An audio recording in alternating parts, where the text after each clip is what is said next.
So it's my great privilege to introduce Lenore Anderson to you. And let me just give a little history as to how we decided that we wanted to end the day by hearing from her. We wanted, as we started the day with a conversation about research findings at the national level, our last panel was a great discussion about what's happening in New York State. And we hope that we could end our time together with an elevating vision about a different way of thinking about these issues that would draw upon real experience. We've had a wonderful time together this morning. And before I do anything else, I want to make sure that I pay tribute to those who have helped us have a good time, good substantive discussion. We were very fortunate to have had two moderators for our panel who have been just spectacular. I don't know if Nick is still here, but Nick Turner and Michelle Anderson were just, I thought, stellar. So please join me in thanking them for the work that they did. I often do what I shouldn't do, which is to neglect to thank my own staff. So all of you, I think, over this time have had the opportunity to meet Bettina Munster, who's here somewhere. Let's join me in a round of applause to Bettina. Wherever she is, she's always working. There she is. Bettina was at my side as we did the National Academy Report, went to every meeting, we did all the work between meetings together, and this was our dream that we would call this meeting here. We always engage students, so I'd like to just ask the students from John Jay who are here, starting with my interns, where's Osama, just to stand to be recognized. This is our future. This is why we're doing all this work. Osama, any other John Jay students here? Stand to be recognized. Hello, thank you. Okay, there we go. So welcome all of you.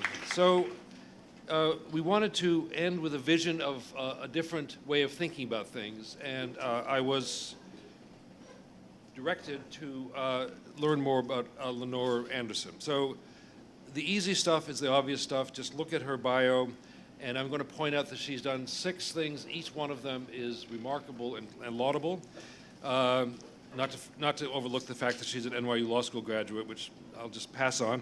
But she has worked on issues that we're concerned about as a professor of juvenile justice, chair of the board of directors for the Center of Youth Wellness, which looks at issues of wellness, obviously. She previously was the director of the Books Not Bars campaign, which many of us know and look to with admiration, at the Ella Baker Center for Human Rights that worked on youth justice issues. She was on the ground as director of San Francisco's Mayor's Office of Criminal Justice, funding work on violence prevention. She worked then for right across the way with the Oakland mayor on violence reduction initiatives as the director of public safety for Oakland. She worked in what is one of the most interesting and progressive DA's offices in the country that has produced Kamala Harris, among others, and now headed up by George Gascon, where she spearheaded initiatives to reduce recidivism and improve public safety. And then she has launched the organization called Californians for Safety and Justice. So she will tell you about it. I encourage you, beyond her speech, to spend some time on their website. I encourage you to look at the TED Talk that Lenore gave about sort of what brought her to this work, which is really one of the best that I've seen. And what this organization has done that you'll hear about has been to reframe everything we've talked about here today and do it in a way that's getting political results. So for inspiration, we have from the other coast, the one, the only Lenore Anderson.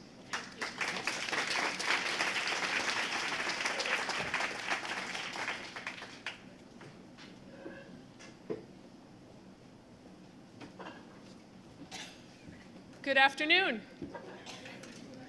I'm impressed with how many people stayed for after lunch. Thank you for doing that. It's a real honor to be here with you this afternoon and participate in this very important conversation about incarceration in New York.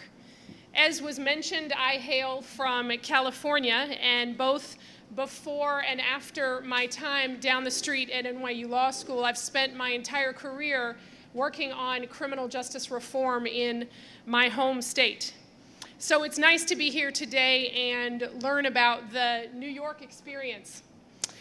In the same way the prior panel kind of set the context for what's happening on incarceration in New York, I thought I would start off this afternoon giving you a few minutes of context about the issue of incarceration in California. And then I'll dive into some of the lessons that we've learned that are driving our approach to advocate for criminal justice reform. So, as many of you know, we Californians tend to think of ourselves as living in the most unique place on earth. We're the trendsetters, we're the forward thinkers, we're the ones that people look to see what's new and different and impressive.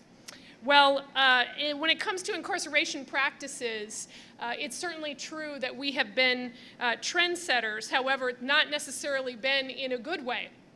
Over the last 30 years, California has been a national standout on high rates of incarceration, and over those 30 years, we've had a disproportionate driving impact on increased incarceration rates for the entire country.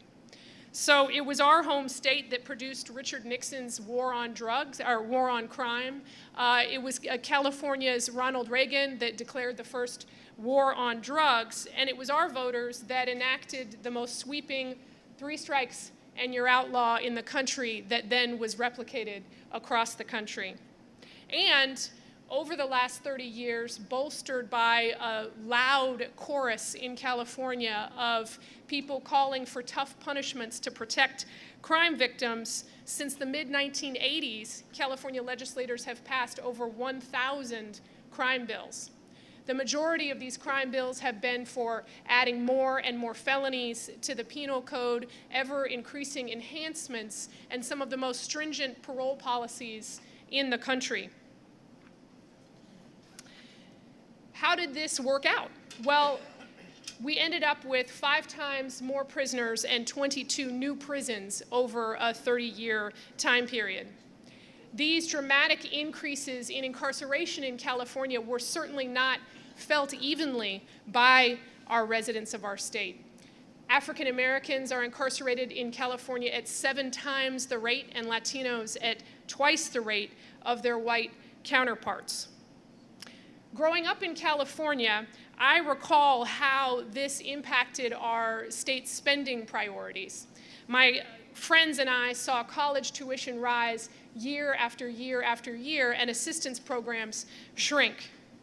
California increased spending on prisons by 1,500% at the same time that our spending on higher education dropped by 40%.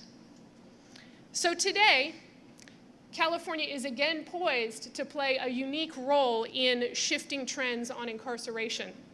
As many of you know, the United States has seen a decline in incarceration for the last 4 years in a row. This is the first time this has happened since the explosion of the tough on crime era.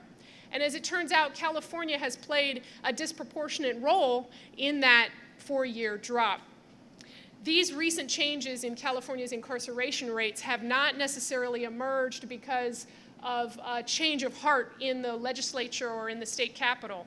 Rather, our state experienced epic and record deficits for years after years, and then finally the Supreme Court affirmed a lower federal court decision to require California to reduce its crowding in its state prisons.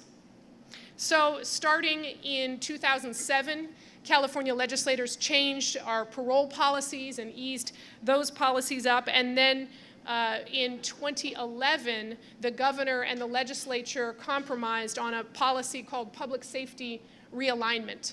What public safety realignment did was it took a number of low-level felonies and placed them in county jails as opposed to state prisons.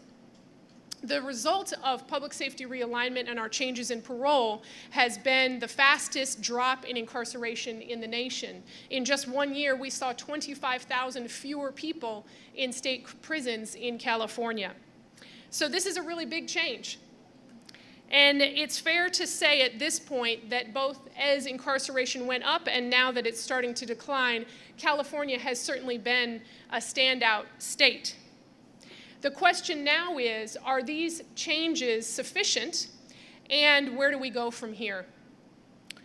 There's a few sobering facts that we need to understand as we look at whether or not what we've done thus far is sufficient and where we need to go next.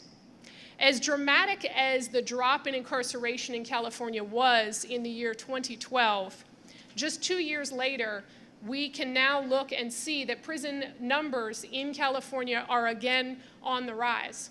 In fact, California's state prison incarceration numbers are projected to be at pre-2011 rates just 2 years from now.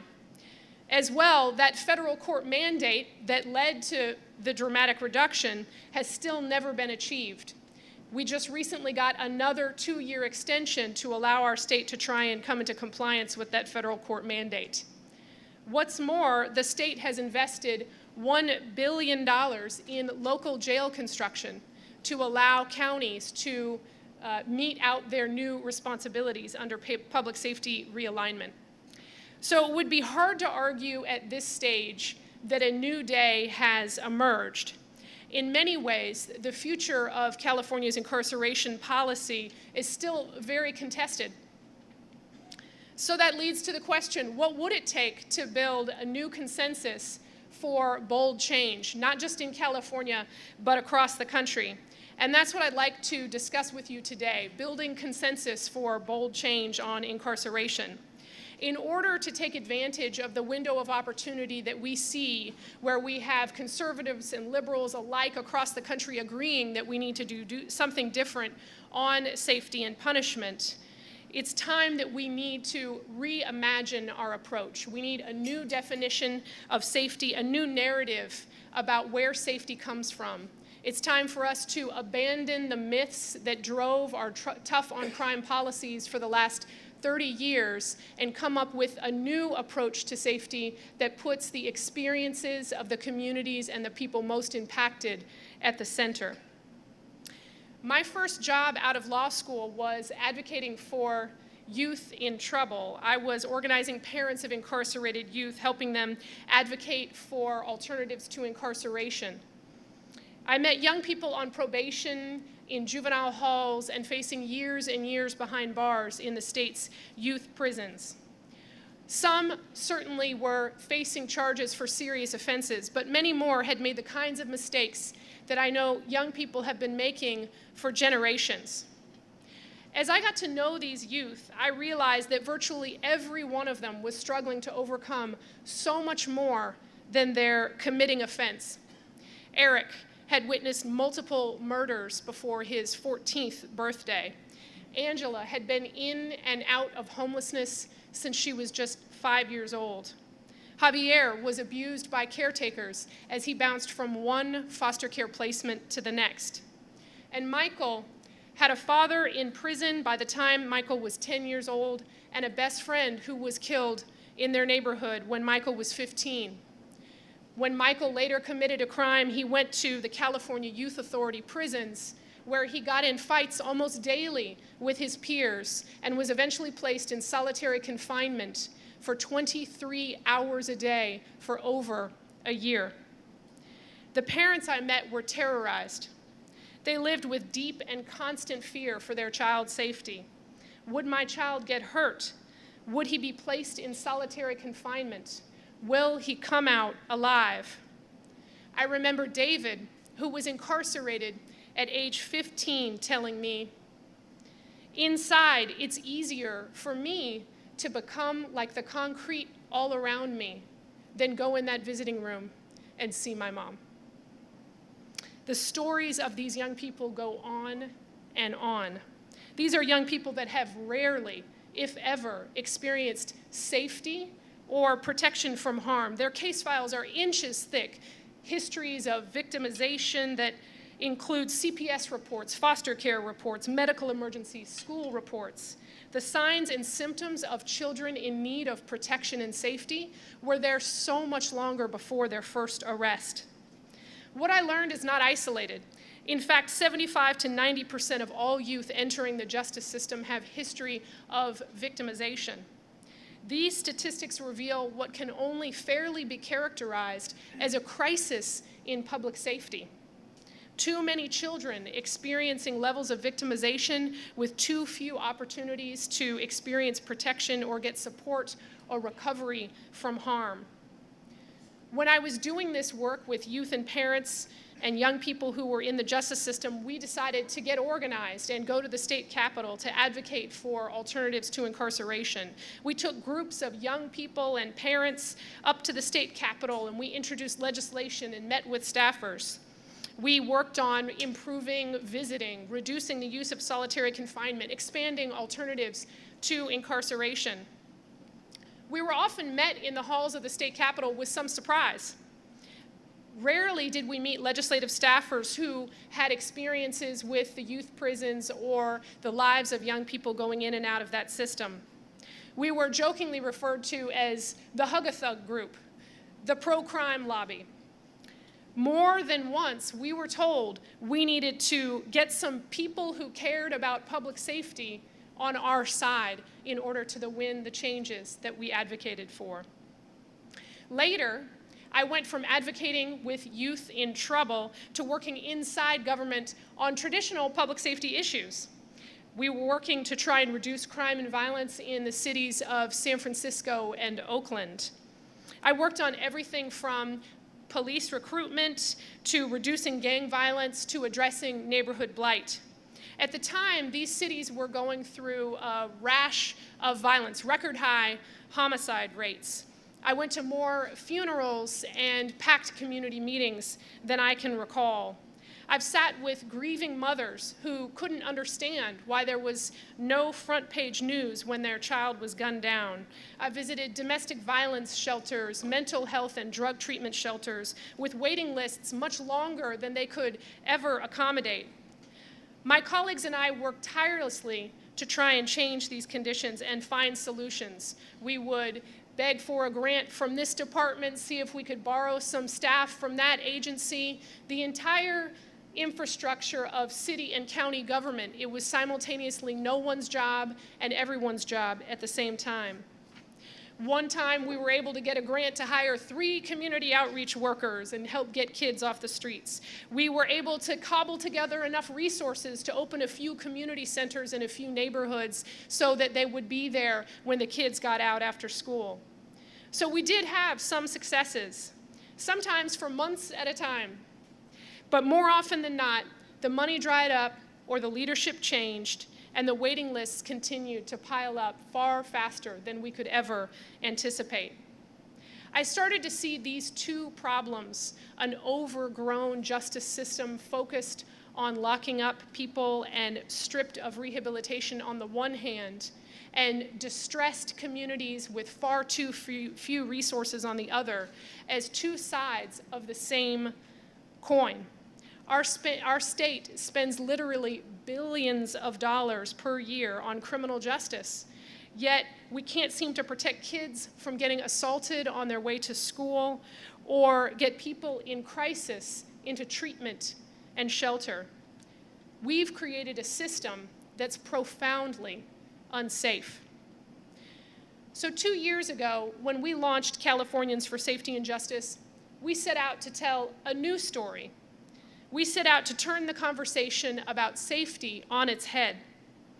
We wanted to advocate for criminal justice reform because our current approach is unsafe. We started off by asking really simple questions. If over-incarceration is supposed to protect crime victims and improve public safety, who are crime victims and what do they experience? What do they think of our approach to criminal justice? We went out and we asked the residents of the neighborhoods where the Erics and the Angelas and the Javiers and the Davids and the Michaels grew up, what did they need to be safe? We talked to people who hadn't been included in policy conversations before. In the last 2 years, we've talked to literally thousands of crime survivors across California. Here's some of the highlights of what we've learned. While people of all walks of life do experience crime, It's also concentrated, and its impact is unequal. While 1 in 5 Californians experiences crime, 2 out of 3 of those crime victims experience repeat crime just within the last 5 years alone. 2 out of 3. Many repeat crime victims have even longer histories of suffering multiple types of victimization, such as sexual exploitation or abuse or witnessing community violence. Those most likely to be in that 2 out of 3 category, the repeat crime victim category, those who are most likely to be repeatedly victimized are young people of color, especially African American and Latino males from distressed communities. When we think of the victims' rights movement in the United States, young African American and Latino men are not the first image that is usually presented. However, the data and the facts demand that it should be. Not only have we failed to investigate who's most likely to be repeatedly victimized, we've also failed to understand their experiences. Repeat crime victims experience depression. They experience anxiety, post-traumatic stress in the aftermath of crime. And when victims go without trauma, recovery, or support, they face great risk of being re-victimized and falling through the cracks later in life, facing struggles in school and self-medicating to the point of addiction, struggles with relationships. The experience of repeat crime victims have been largely absent from our narrative about crime and safety in the United States. Often the traditional approach to victims' rights has been organized around criminal proceedings, ensuring that victims have rights in those proceedings and ensuring that we secure punishment for those convicted. Many of these rights are very important, but we failed to miss a fundamental truth about crime and victimization. The fact that most crime victims never get into a courtroom or a criminal proceeding. Especially in low-income communities, at times as much as half of the crime that is experienced goes unreported, and less than half of reported crime goes prosecuted. We now know that crime and violence has a profoundly disproportionate impact on individuals and communities that have the least access to recovery, services, support, and the justice system. This should shock the conscience of everyone concerned about public safety. The very individuals that should be at the center of our concerns about safety are those who are most likely to be repeatedly victimized. Yet they have the least access to the basics: shelters, mental health treatment, drug and alcohol treatment, economic recovery support, financial compensation. All of those things are the things anyone would need to recover from crime and get back on their feet. So if the current system is not supporting or even reaching most crime victims today, what would crime victims like to see from our criminal justice system? The answers are not what you may think. We've heard more than anything from crime survivors, especially those that suffer disproportionately, that they want a kind of safety that's rooted in health and healing. They want safe routes to school, safe places to go when crisis erupts. When it comes to criminal justice, they do want accountability, but they want much more focus on rehabilitation and breaking the cycle of crime than ever increasing punishments. The majority of crime victims that we have surveyed believe that prison incarceration does little to nothing to stop the cycle of crime or reduce the chances someone will commit a crime again. The majority of crime victims that we have surveyed prefer rehabilitation and treatment by a 7-to-1 margin over investments in incarceration. Over incarceration. To be clear, as I said, everyone does want accountability, but crime survivors, like most of us in this room, agree that our current approach is not only costly, it's very unsafe. So today's moment of change in criminal justice is a moment that must not be squandered. We should know by now that incarceration and punishment is not synonymous with safety. We should know by now that safety is rooted in protection. Protection from harm, protection from unsafe conditions. Safety is rooted in having faith in people's capacity to change and investing in people's ability to recover. So in California, we're building a movement to win this new possibility and win this new day in our approach to safety and justice. Our team and our survivors network are building alliances that are unlikely and not typical for criminal justice reform. We're reaching out to business leaders. We're reaching out to and partnering with leaders in law enforcement and faith leaders and leaders in the healthcare community. We do all kinds of work, including helping counties find smarter ways to reduce the cycle of crime without relying on incarceration, and working with legislators to introduce policy reform. And this year emerged from our work a new idea that Californians will have the opportunity to vote on this November. Proposition 47, the California Safe Neighborhoods and Schools Act, is an initiative to change petty crimes such as drug possession and petty theft from felony status to misdemeanor status, and then invest the prison cost savings that creates into prevention and treatment. Proposition 47 is about taking low-level crimes out of our state prison system and eliminating the collateral consequences for felony convictions associated with those low-level crimes. It's about restoring balance between accountability and prevention. The measure will reduce the prison population in California by thousands and save more than $100 million per year in prison spending. We're going to take those savings from the prison system and we're going to put them into mental health treatment at the community level, programs for at-risk youth, and trauma recovery services for all crime victims. It's a huge opportunity for reimagining safety and justice. And Proposition 47 has a very unlikely cast of characters who are backing this initiative. It shows what's possible when we start to look at safety differently. Our two proponents for Proposition 47 include the San Francisco District Attorney and the recently retired police chief from the city of San Diego. Our backers are both progressive donors and a conservative Christian business leader from Southern California. We've collected more than 800,000 signatures to qualify for the November ballot, and our signature gatherers said that it didn't matter what part of the state they were in, everyone agrees it's time to stop wasting so much money and resources and human life on the prison system. We're down to the wire in the campaign, and the outcome will be determined soon. But what we've built to get this far is what we plan on doing afterwards. We're building a new set of voices and a new narrative that can break through the mythology of the past and finally put safety first.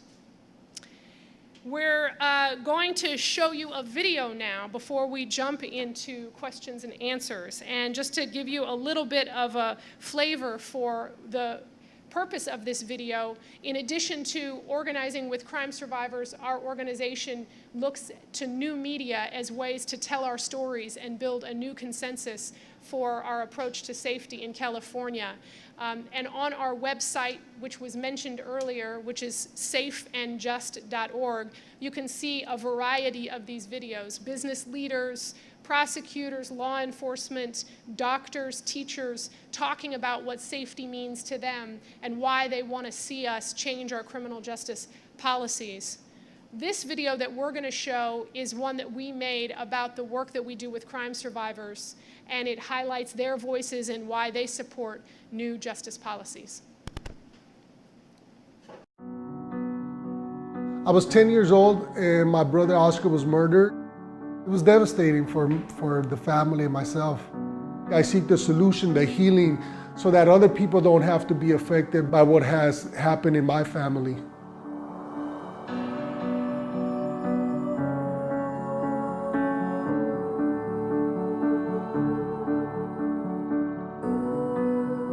My oldest son, Terrell, was murdered at a party on the west side of LA. I was walking towards the bar. There were 4 guys. They beat me up really bad. Woke up 3 days later in the hospital. My husband was answering a disturbance call.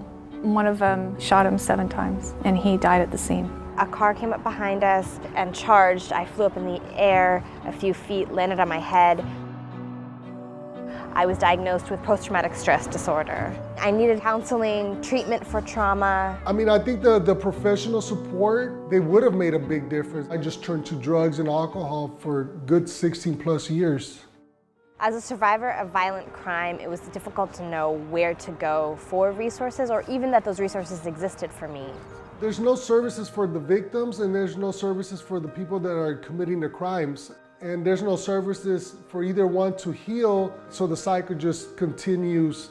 Crime prevention has to center around, why does a person become a criminal? Why does a person want to take things? I mean, we have to look at the root causes of that. The young guy that was mostly responsible for my injury, he was 17 at the time. He had grown up on the streets from age 12. What do you do on the streets? You sell drugs and you rob people. That's his life. If we don't heal him, help his life, then he's going to be the same person. He's going to be the same homeless, hurting kid. Hurt people hurt people. I don't think that the men who hurt me will change if they're in prison. The way that our criminal justice system is set up. All I've seen from prisons are people go in and they come out better criminals. You know, we spend billions of dollars in California on our current prison system with very little success.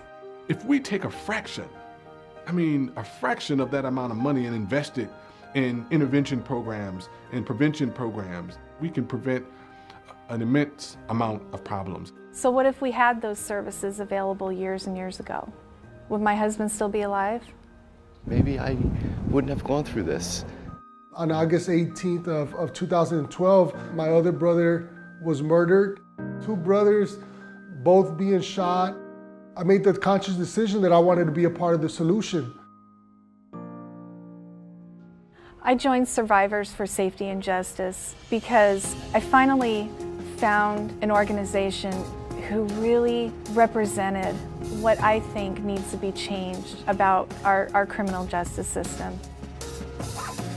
You know, there's these moments where I feel emptiness, where I feel sad, where I feel angry, and it's very important to know that I'm not walking this road by myself.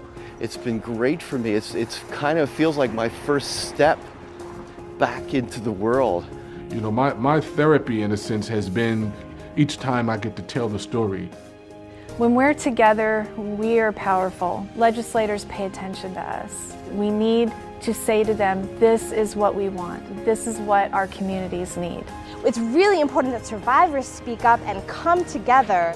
Something positive is going to come out of my husband's death. That is my mission. Join us. Have your voice heard.